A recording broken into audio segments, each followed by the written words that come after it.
Assalamualaikum warahmatullahi wabarakatuh. Saya Dr. Hardianto Janggi, SMH, pengajar mata kuliah Pendidikan Kewarganegaraan pada kampus TIMIK Akbar Makassar. Pada kesempatan ini melalui YouTube video ini saya akan menyampaikan materi kuliah yang mana pada kesempatan ini melalui pembelajaran online saya menyampaikan melalui video yang saya bagikan lewat media YouTube yang mana bahwa sesuai dengan pertemuan kita pertama kontrak perkuliahan saya sudah menyampaikan RPS bahwa materi kedua itu tentang filsafat Pancasila. Nah, baik, saya akan mulai kepada mahasiswa STMIK Akbar yang program mata kuliah ini silakan disimak video ini baik-baik, nantinya akan muncul berbagai pertanyaan yang menjadi feedback balik dalam hal bahwa kalian telah memutar atau menonton video ini. Filsafat Pancasila sudah kita ketahui bersama bahwa secara etimologis itu berasal dari bahasa Yunani, yaitu philo dan sophia. Philo artinya cinta, sophia artinya kebijaksanaan atau kearifan. Jadi dapat dimaknai filsafat itu adalah cinta kebijaksanaan. Jadi sebuah hal yang positif bahwa dalam berfilsafat adalah mencari suatu kebijaksanaan dalam hal menemukan suatu kebenaran itu. Kemudian secara terminologis mana filsafat dapat kita bagi dalam dua, yaitu filsafat sebagai produk dan filsafat sebagai proses Filsafat sebagai produk yaitu sebagai jenis pengetahuan, yaitu konsep pemikiran para filsuf terdahulu atau filsuf masa lalu yang lazimnya merupakan aliran atau sistem filsafat. Itu hasil pemikiran filsuf masa lalu yang dapat kita lihat seperti idealisme, filsafat materialisme dan lain-lain. Kemudian sebagai jenis problema, yaitu yang dihadapi manusia sebagai hasil aktivitas filsafat dalam mencari kebenaran yang bersumber pada akal. Jadi mencari kebenaran dengan menggunakan akal, itulah kemudian filsafat itu sebagai produk, bahwa produk filsafat ini adalah produk untuk mencari suatu kebenaran dengan menggunakan akal pikiran manusia Kemudian yang kedua, filsafat sebagai proses, yaitu aktivitas berfilsafat dalam proses pemecahan masalahnya menggunakan cara dan metode tertentu sebagai objeknya. Jadi filsafat ini adalah sebuah metode atau cara dalam hal bagaimana memecahkan masalah. Ini dalam ilmu pengetahuan dapat kita jumpai melalui metode penelitian. Jadi berbagai ilmu pengetahuan dalam hal ini adalah menggunakan metode atau cara dikenal dengan metode penelitian. Itu secara umum filsafat dapat kita lihat juga bahwa cabang-cabangnya metafisika, epistemologi, metodologi, logika, etika, dan estetika. Ini juga cabang-cabang filsafat. Itu pertama metafisika, yang kedua epistemologi, yang ketiga adalah metodologi, yang keempat logika, yang kelima etika, dan yang keenam adalah estetika. Baik, kita masuk Pancasila sebagai sistem filsafat. Sistem adalah suatu keseluruhan yang bagian-bagiannya mempunyai hubungan saling kerjasama. Satu hubungan yang bagian-bagiannya mempunyai saling bekerja sama untuk mencapai tujuan tertentu dan secara keseluruhan merupakan satu kesatuan yang utuh. Jadi sistem itu terdiri atas beberapa bagian dan beberapa bagian itu adalah saling bekerja sama. Artinya dan mempunyai satu kesatuan yang utuh sehingganya tujuan itu bisa tercapai dengan adanya kerjasama atau keterkaitan atau keterpaduan di antara satu bagian-bagian sistem atau subsistem itu. Jadi sistem itu terdiri atas subsistem yang kemudian di situ adalah suatu rangkaiannya dan mempunyai hubungan sehingga mencapai suatu tujuan. Nah, syarat-syarat dikatakan sebagai sistem merupakan kesatuan dari bagian-bagian kalau dia merupakan sistem, dia merupakan subsistem itu adalah bagian dari sistem itu, sehingga syaratnya terpenuhi, merupakan kesatuan dari bagian-bagian. Yang kedua, Tiap bagian mempunyai fungsi tersebut. Yang ketiga, saling berhubungan dan saling bergantung. Yang keempat, untuk mencapai tujuan tertentu. Yang kelima, terjadi dalam lingkungan yang kompleks. Jadi ada 5 syarat sebagai sistem, yaitu merupakan kesatuan bagian, tiap bagian mempunyai fungsi tersendiri. Jadi contoh, kalau dalam hukum sistem peradilan, nah, contoh polisi tugasnya adalah penyidikan, jaksa tugasnya adalah penuntutan, hakim adalah memutus perkara. Nah, itu subsistem namanya. Tujuannya adalah penegakan hukum. Nah, itu contoh ya. Jadi untuk mencapai tujuan, sehingga tujuannya adalah untuk menciptakan ketertiban. Nah, orang yang melakukan pelanggaran hukum dilakukan penegakan hukum supaya tidak adanya pelanggaran hukum, supaya orang takut melakukan pelanggaran hukum, maka orang berhukum itu harus dihukum. Nah, tadi sistem itu adalah untuk polisi, jaksa, hakim, advokat juga ya, dalam hal bantuan hukum. Contoh begitu ya. Ini contoh. Nah, mari kita lihat apakah Pancasila kemudian memenuhi syarat sebagai sistem filsafat. Yang pertama, sila-sila Pancasila merupakan satu kesatuan yang bulat dan utuh. Nah, sila-sila Pancasila ini kan ada 5. Mulai dari Ketuhanan Yang Maha Esa, kemanusiaan yang beradab, persatuan Indonesia, persatuan Indonesia, kerakyatan individu pada tidak senang dalam perwakilan, 5 keadilan sosial bagi seluruh rakyat Indonesia. Jadi subsistem filsafatnya itu ada pada 5 Pancasila tadi.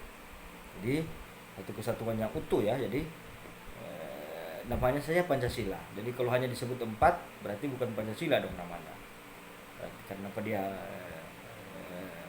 Pancasila? Karena silanya ada 5. Nah, berarti memang tidak bisa dipisahkan itu. Belum pernah kita jumpai dalam penulisan Pancasila bahwa hanya ditulis 4 sila. Selalu itu 5 sila. Jadi artinya bahwa satu kesatuan yang bulat dan utuh. Jadi tidak bisa dipisah-pisahkan itu.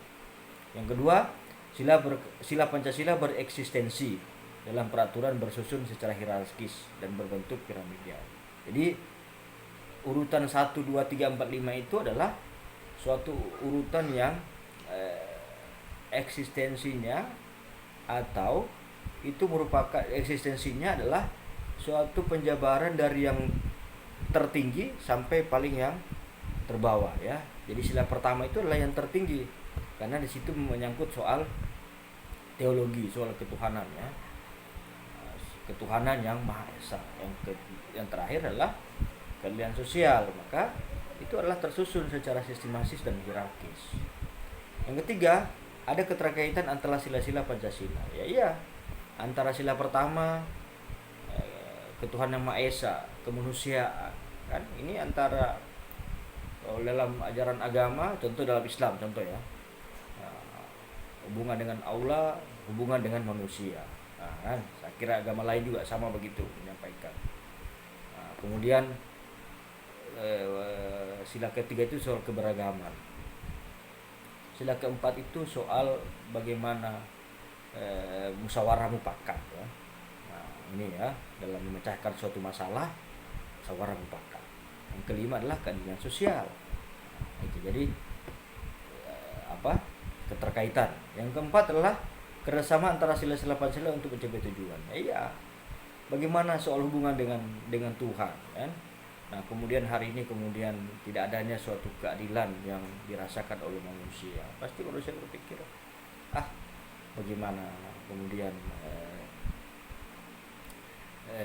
bagaimana dengan kemudian agama B contoh ya, agama C contoh, ini tidak adanya keadilan kepada kami. Masa yang agama A terlalu diberikan suatu perhatian. Sehingga untuk bagaimana menciptakan suatu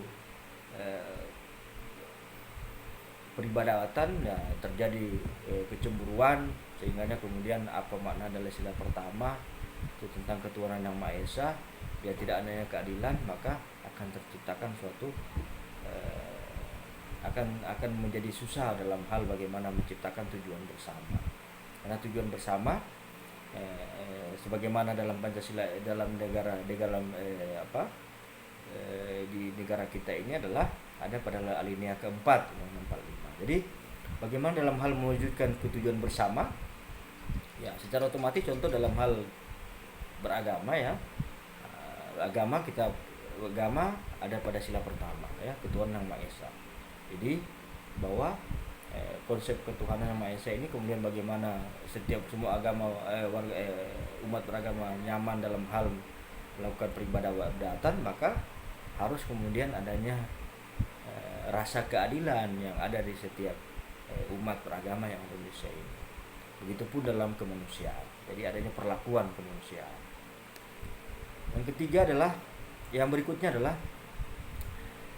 Pancasila terdiri atas bagian-bagian yang silanya di mana setiap sila pada hakikatnya merupakan suatu asas atau fungsi sendiri. Namun secara keseluruhan merupakan satu kesatuan yang sistematis karena susunan kesatuan Pancasila bersifat organis ya. Yang kedua, susunan Pancasila bersifat hierarkis dan berbentuk piramidal ya. Yang ketiga, hubungan sila Pancasila mengisi dan saling mengkualifikasi ya. Jadi Pancasila itu kalau kita gambarkan adalah satu piramida ya, satu piramida yang mana kalau piramida itu kan dapat dimaknai bahwa paling ujung itu di segitiga atasnya itu ya, itu adalah kalau dimaknai itu sila pertama paling di situ itu ya, berarti itu adalah suatu hal yang paling tertinggi jadi bawahnya itu ya. Dari kemudian kalau kita petakan sila kedua, sila ketiga, sila keempat, dan sila kelima. Susunan kesatuan sila-sila Pancasila. Isi sila-sila Pancasila hakikatnya merupakan dasar filsafat negara, yang masing-masing sila merupakan asas peradaban.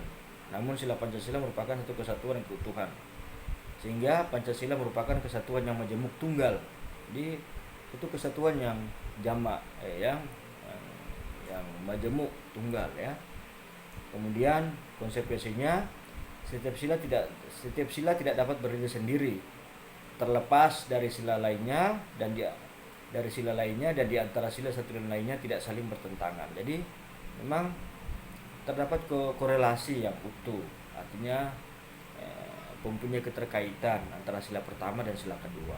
Jadi tidak berdiri sendiri, tapi ini merupakan suatu, kalau saya katakan bahwa sila pertama itu adalah yang kemudian sebagai dasar melahirkan sila-sila yang di bawahnya, sila kedua, sila ketiga, sila keempat, dan sila kelima, karena dia bersifat hierarkis piramidal ya. Kemudian bentuk piramida susunan sila kedua Pancasila secara sistematis digunakan untuk menggambarkan hubungan hierarkis sila kedua dalam urutan kuantitasnya. Dalam ini sifat kualitasnya. Jadi urutan 5 Pancasila menunjukkan rangkaian, tingkat, dan luasnya, dan isi sifatnya merupakan pengususan secara sila-sila di mukanya. Jadi contoh begini, sila pertama adalah kalau kita gambarkan berarti sila pertama paling ujung ya, paling kerucut ya dari satu piramida, paling bawahnya adalah sila keadilan sosial, maka dia adalah suatu hal yang paling luas, keadilan sosial ya. Makanya pemaknaannya adalah sila pertama itu sifatnya paling atas dan memang adalah konsep beragama ya. Konsep kemudian bahwa setiap manusia, setiap warga negara Indonesia ini kemudian harus beragama yang diakui dalam negara kita, dan itu konsep dalam piramidal adalah cakupannya adalah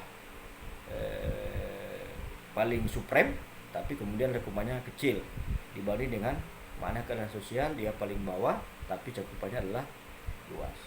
Di antara sila-sila Pancasila mempunyai hubungan saling mengikat, sehingga merupakan satu kesatuan yang bulat, tidak dapat dipecah, merupakan satu kesatuan yang bulat dan utuh. Nah itu ya, itu dalam hal.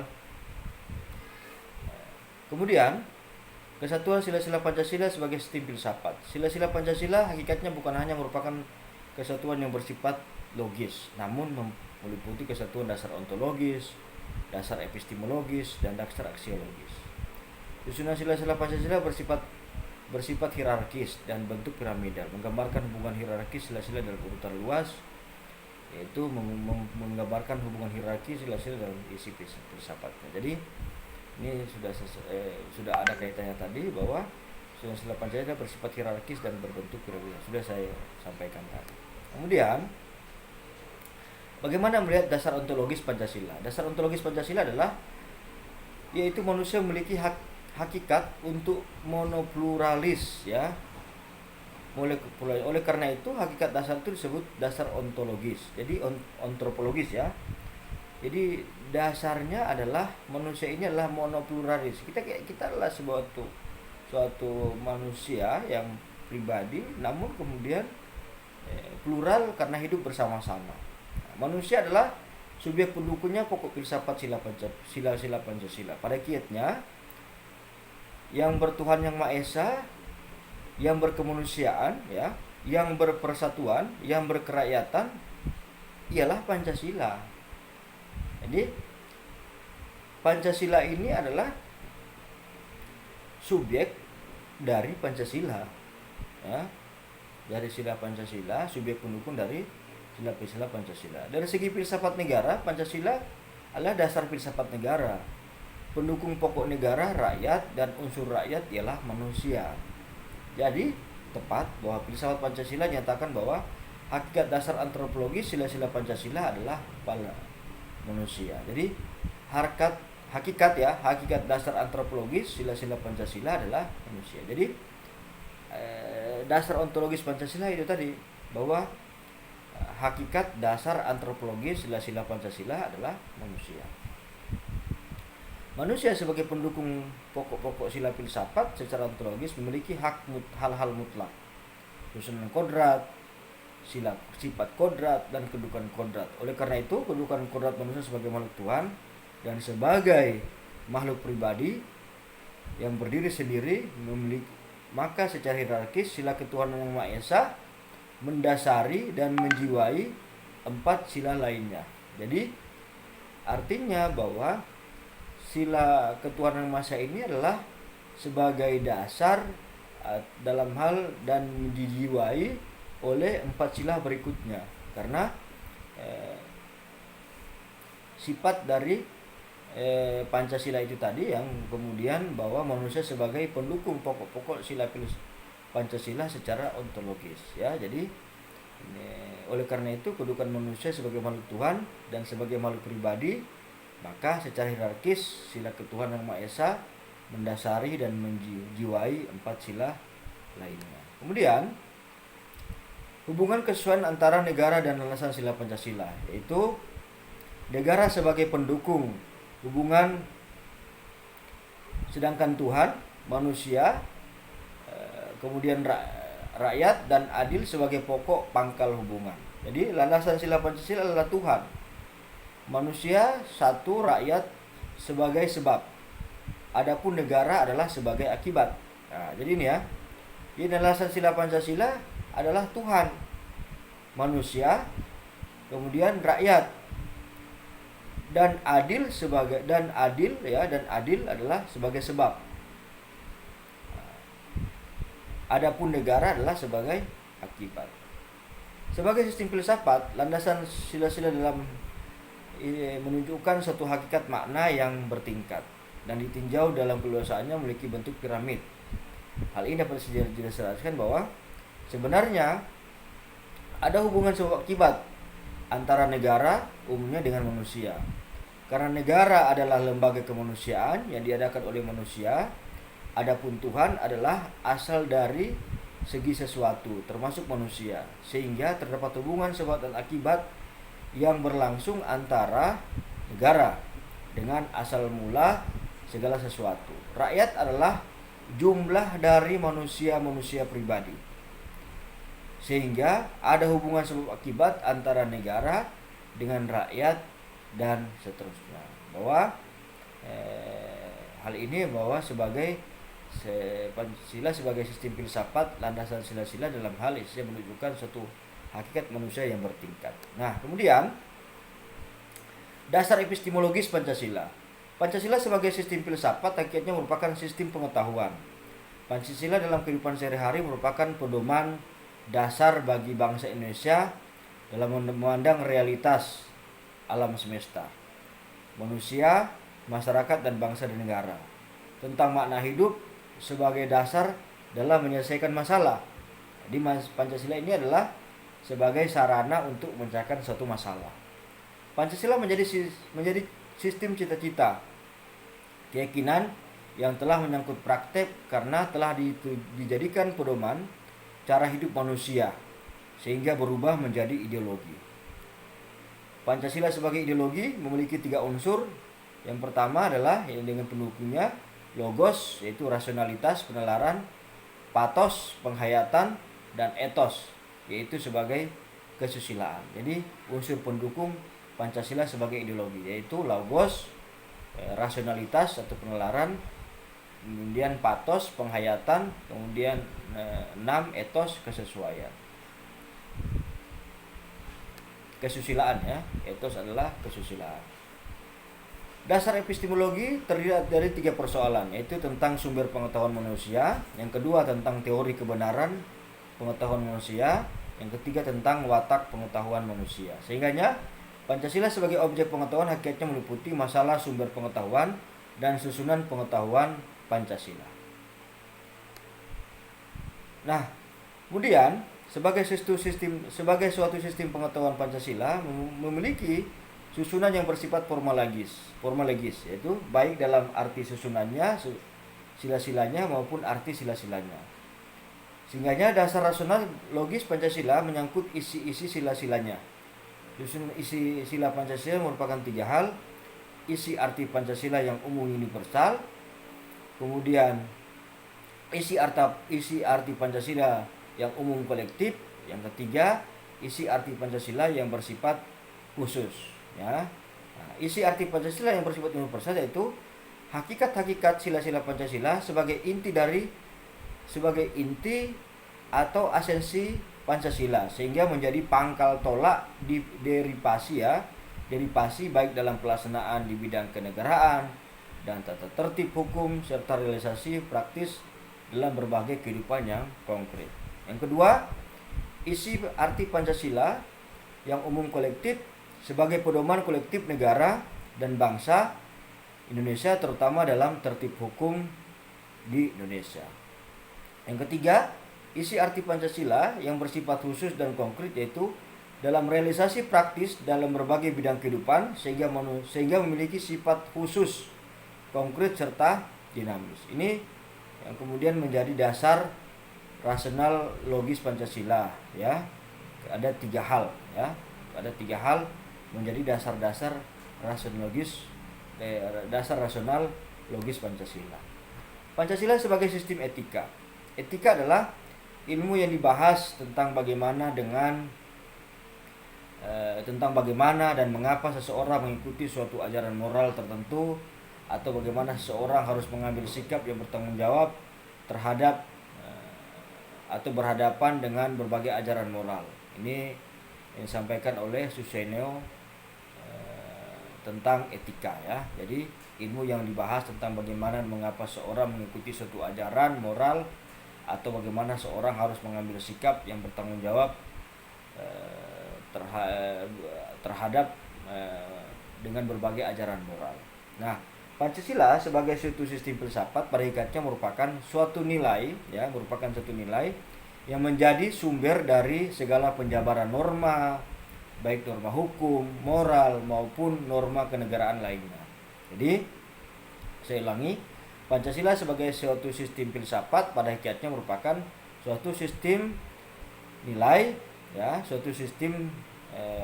merupakan sebagai suatu sistem nilai ya, sehingga menjadi sumber dari segala penjabaran norma, baik norma hukum, moral maupun norma kenegaraan lainnya.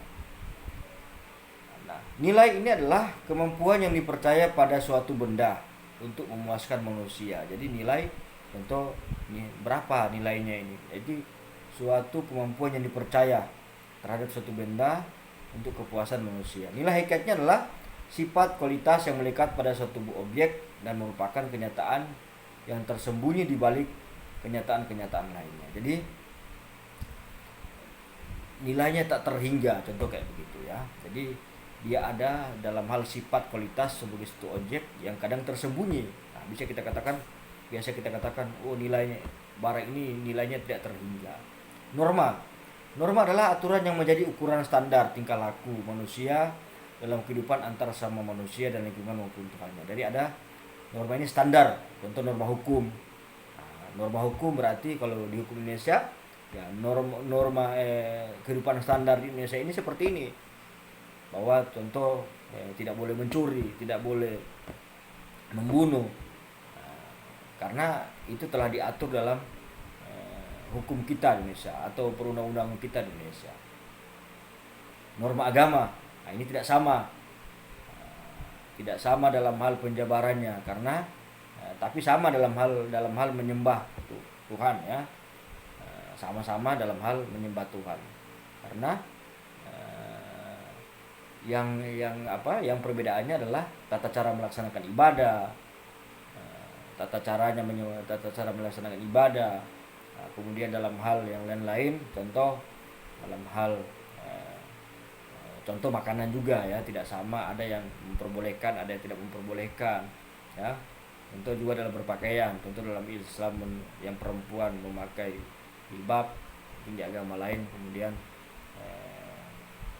tidak ya, atau kemudian maupun di Hindu juga ya begitu, Buddha ada perbedaan itu ya. Ini adalah standarnya berbeda-beda. Kemudian norma kesopanan ini ada di masyarakat ya. Kemudian norma adat, nah ini adalah norma yang ada dalam adat tertentu. Contoh ini tidak sama, contoh adat Bugis Makassar, adat ini adalah dalam kehidupan orang di wilayah itu, atau kemudian orang turunan Bugis Makassar, atau kemudian adat contoh adat Bali, norma adat Bali, norma adat Batak ya. Nah ini adalah terjadi pada lingkungan adat tersebut, atau dalam hal mereka yang masih memiliki dalam hal garis kekerabatan adat gitu ya. Nah, itu sehingganya bahwa dikatakan norma itu sebagai standar. Jadi tidak semua dalam hal agama, tidak semua standar. Dalam hal norma hukum juga begitu. Norma hukum di negara kita dengan negara Malaysia dengan Amerika itu berbeda. Itu tergantung standar yang kemudian diberlakukan ya, contoh dalam norma hukum tersebut. Nah saya kira itu ya materi saya hari ini. Saya kira kalian kalian simak videonya, karena setelah ini saya akan menyampaikan saya akan menyampaikan pertanyaan melalui akun Ingenio kalian, yang mana saya akan melakukan pertanyaan yang berhubungan dengan materi yang telah saya sampaikan. Saya kira saya akhiri ya materi saya kesempatan ini. Saya akhiri, wabillahi taufiq wal hidayah. Wassalamualaikum warahmatullahi wabarakatuh.